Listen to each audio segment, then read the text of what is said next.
আসসালামু আলাইকুম রহমতুল্লাহি ওয়া বারাকাতুহু। সম্মানিত দর্শক, আজকে আপনাদের মাঝে আলোচনা করব পাঁচ ওয়াক্ত নামাজের সময়সূচি, তাহাজ্জুদ, সেহরির শেষ সময়, ইশরাক, চাঁদের নামাজের সময়সূচি, ইফতারের শেষ সময়, নামাজের নিষিদ্ধ অক্তসমূহ, সূর্যোদয় সূর্যাস্তের সময়সূচি, প্রত্যেকটা জেলা বিভাগগুলোর নামাজের সময়সূচি আলোচনা করব।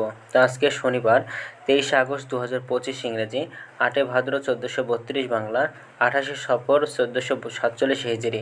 ঢাকা এবং তার পার্শ্ববর্তী এলাকার নামাজের সময়সূচিগুলো তুলে ধরছি। তারপরে অন্যান্য জেলা বিভাগগুলোর নামাজের সময়সূচিগুলো তুলে ধরবো। তো যে যেখান থেকে ভিডিওটা দেখছেন আপনাদের নিজ নিজ জেলাগুলো কমেন্ট করে জানান, এর একটি লাইক দিয়ে সাথে থাকুন। আজকে ফজরের নামাজের রক্ত শুরু হবে 4:18 ফজরের নামাজের রক্ত শেষ হবে 5:34। জোহরের নামাজের রক্ত শুরু হবে 12:05 এবং শেষ হবে 4:34। আসরের নামাজের রক্ত শুরু হবে 4:35, আসরের নামাজের রক্ত শেষ হবে 6:09।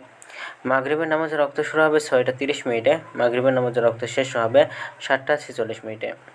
এশার নামাজের রক্ত শুরু হবে 7:47, এশার নামাজের রক্ত আজকে শেষ হবে 4:12।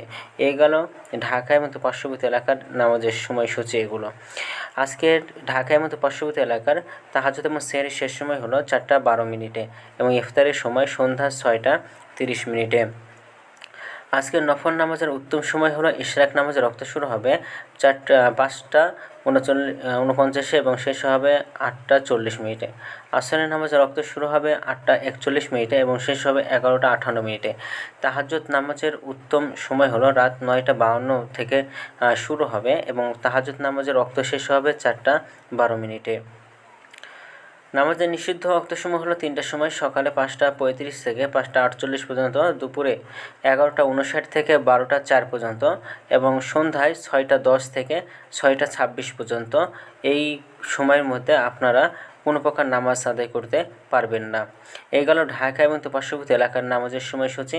এখন আলোচনা করব বিভাগীয় শহরের জন্য উল্লিখিত সময়ের সঙ্গে যেসব বিভাগের সময় আপনি যোগ বিয়োগ করবেন তা হলো এই, অর্থাৎ আপনি বিয়োগ করবেন চট্টগ্রামে 5 মিনিট এবং সিলেটে 6 মিনিট কম করবেন। ঢাকা এবং পার্শ্ববর্তী এলাকায় যে নামাজের সময়সূচি আলোচনা করলাম সেখান থেকে চট্টগ্রামে 5 মিনিট এবং সিলেটে 6 মিনিট কম করে গণনা করবেন, তাহলেই হবে।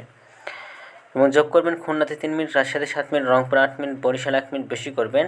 ঢাকার মধ্যে পার্শ্ববর্তী এলাকায় যে নামাজের সময়সূচিটা রয়েছে সেখান থেকে খুলনাতে 3 মিনিট, রাজশাহীতে 7 মিনিট, রংপুর 8 মিনিট, বরিশালে 1 মিনিট বেশি করে গণনা করবেন, তাহলেই হবে। তো আজকের ভিডিওটি পর্যন্ত ছিল। এই সূত্রগুলো নিয়েছি ইসলামিক ফাউন্ডেশন থেকে। ভিডিওটি ভালো লাগলে অবশ্যই চ্যানেলটি সাবস্ক্রাইব করে পাশে থাকবেন। ধন্যবাদ সকলকে। আসসালামু আলাইকুম ওয়া রাহমাতুল্লাহি ওয়া বারাকাতুহু।